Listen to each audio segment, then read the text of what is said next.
Ce 17 juin 2026 est sorti le film Backrooms en salle et c'est tout simplement une entrée magistrale. Le film possède la première place dans le monde, il est également certifié Fresh Rotten Tomatoes et il a une note de 3,5 étoiles sur Allociné niveau presse, ce qui est franchement pas dégueu. Non, parce que si on regarde les derniers films à avoir fait beaucoup d'entrées, bon. Pourtant, ce film a beaucoup divisé. Je suis moi-même allé le voir avec des amis et à la fin de la séance, on avait tous des réactions différentes. Alors, plongeons dans l'univers des backrooms et allons-y. Bon, alors, avant de commencer, il faut savoir que je voulais regarder un petit peu le synopsis sur Allociné, histoire de pas me perdre dans mes propos, mais bon, quand je vois ça va être un petit peu compliqué, hein. Backrooms dépeint donc la situation d'un homme nommé Clark, interprété par l'acteur Chiwetel Ejiofor, dont dans la vie, ça va pas forcément. Le gars s'est fait quitter par sa femme, il voulait des enfants mais il peut pas en avoir, il a plus d'objectifs donc il va voir sa psy, il a pas d'employé dans son entreprise donc il paye des ados, bref ça va pas très bien.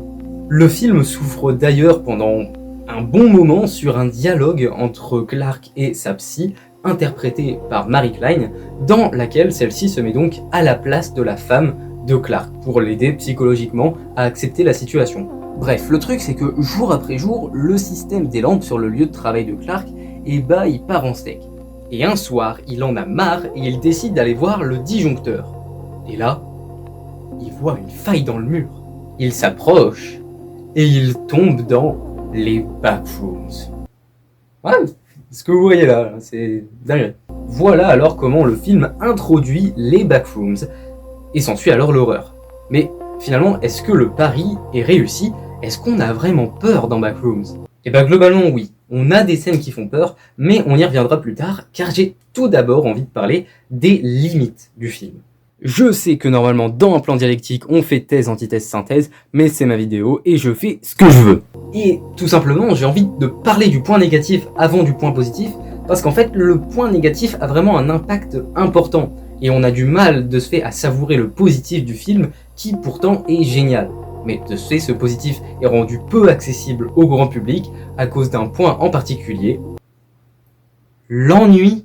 Backrooms peut être considéré comme un film d'auteur. On voit bien que c'est pas un gros blockbuster dans la mesure où Kane Parsons, le réalisateur du film, n'avait que 10 millions pour le produire.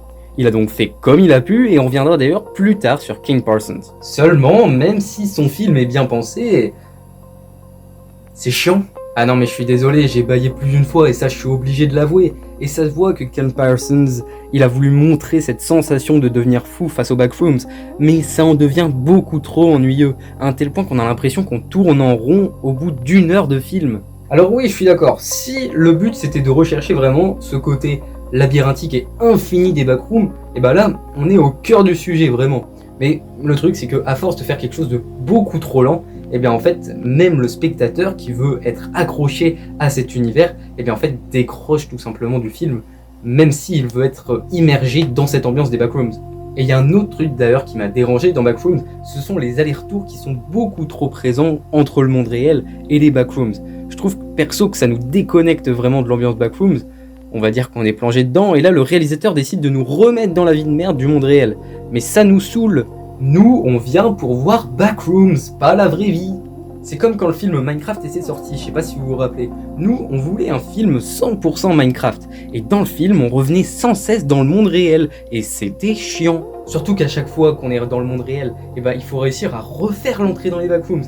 Et c'est compliqué de se remettre dans l'ambiance à chaque fois. Toutefois, résumer Backrooms qu'à un film chiant, c'est bien dommage, car on passe en vérité à côté d'un cinéma qui est particulièrement intéressant, en l'occurrence celui de Kane Parsons, dont la réalisation elle est pas si mal. Si on s'intéresse par rapport à la question des plans, dans le monde réel, les plans sont longs, parfois plus de 10 secondes, et ils sont statiques. Et quand on entre dans les backrooms, là les plans ils sont plus dynamiques. Non pas dynamiques dans le sens où c'est frénétique et on a un plan toutes les 3 secondes, mais dans le sens où la caméra bouge, offre différents points de vue, et c'est ça qui nous montre l'infinité des backrooms, cette infinité de passages. Le spectateur est alors plongé dans les backrooms, il est immergé. Je vous avais d'ailleurs dit que je reparlerai de Kane Parsons. Mais je vais le faire, il faut que je le fasse. Kane Parsons c'est donc un réalisateur aujourd'hui qui est connu pour un court-métrage qu'il avait réalisé quand il avait 16 ans, et qui reprenait l'univers des backrooms. Et ce court-métrage, il a fait 80 millions de vues. Est-ce que c'est bon ? pour vous. Donc à l'époque c'était un crack, mais donc là c'est encore plus dingue. Je sais pas si vous réalisez, mais le frérot vient à peine d'être majeur et il réalise son premier film. Et là je vous le dis dans le blanc des yeux. Quand je trouve qu'un film est nul, que le réalisateur soit jeune ou que ce soit son premier film, si le film est nul, je le dis. Et là, j'ai beaucoup aimé la réalisation de Backrooms. On aurait pu avoir ce navet de groupe d'ados qui sont perdus dans les backrooms, qui meurent un à un et qui cherchent une sortie. Mais là, Ken Parsons, il se détache de ce topos du film d'horreur pour nous offrir une vraie progression basée sur la perte de notre santé mentale. Au départ, Clark, il va pas vraiment bien avec ses problèmes perso. Ensuite, il découvre les backrooms et là, ça va encore moins bien. Et là, Ken Parsons, il vient nous déshabituer de cette progression en faisant une ellipse dans le temps et où on le découvre en fait beaucoup plus fou qu'on ne l'imaginait. On se dit mais combien de temps est passé entre ce moment-là et ce moment où il devient complètement fou. Globalement, Backrooms est un excellent film dans la mesure où ce n'est pas juste un film qui cherche à faire du fric, c'est également un film qui ne fait pas honte à la franchise et en plus, Backrooms essaye de proposer aux spectateurs un véritable cinéma comme on peut en perdre ces dernières années. À l'ère où tout va trop vite, Backrooms peut être considéré comme une cure. On est enfermé dans cette salle de cinéma pendant 2 heures à regarder ce film sur les backrooms et à la fin, quand on ressort, on se dit « mais qu'est-ce que je viens de voir ?» Cependant, il faut quand même faire attention à cet aspect et se rappeler du public qu'on vise. Oui, ce film a fait vibrer les cinéphiles et les amateurs d'ambiance simple et pourtant malsaine. Mais si on aime les backrooms, c'est aussi pour ces entités, ces étages sans aucune logique, son level fun, ces maisons sur ces collines, ces courses-poursuites interminables. Les gens qui vont voir Backrooms, ça peut être ce groupe d'amis qui est fan d'Escape the Backrooms et qui espère retrouver ce stress qu'ils ressentaient lorsque le monstre les cherchait. Ça peut être cette personne, fan de found footage, qui a vu Cloverfield et qui aurait voulu suivre un homme jusqu'au bout dans sa folie. Et ça peut être ce mec qui fête ses 16 ans, qui va voir Backrooms car il est fan de l'univers, mais rien de plus, pas de cinéma, et qui s'ennuie finalement pendant 2 heures.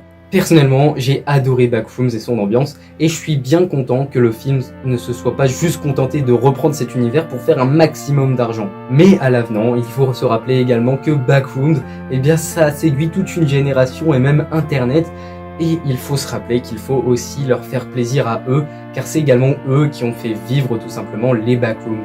Ainsi, voir Backrooms comme un film long et chiant, eh ben ça lui retire toute sa perfection, et ça c'est bien dommage. C'est bien dommage.